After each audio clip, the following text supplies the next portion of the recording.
Hello everyone, नमस्ते सबैलाई and welcome to my page. So अस्ति चाहिँ मैले तपाईँहरूलाई यो बिटरुटको बारेमा अपडेट दिन्छु भनेको थिएँ। अहिले चाहिँ अस्ति सानो मैले भिडियो हालेको थिएँ। यो चाहिँ यत्रो भइसकेको छ अहिले, एन्ड त्यो चाहिँ पटमा रोपेको थियो।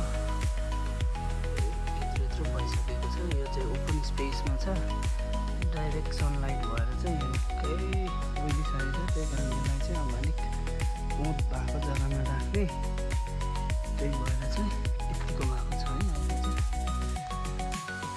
यो चाहिँ 2 केजीसम्म हुन्छ अरे भन्छ, त्यही कारण चाहिँ पटमा राखेको।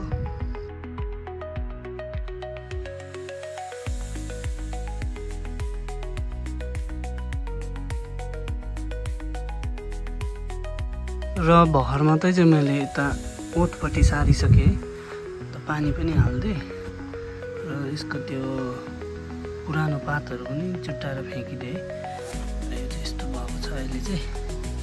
र चाहिँ कतिसम्म ठुलो हुन्छ म तपाईँहरूलाई यसको अपडेट दिन्छु है, यो चाहिँ कतिसम्म बढ्दो रहेछ। तर अहिले चाहिँ यो निकै छिप्पिएको छ जस्तो लाग्दैछ, किनभने यो साह्रै नै ठुलो भइसकेको छ।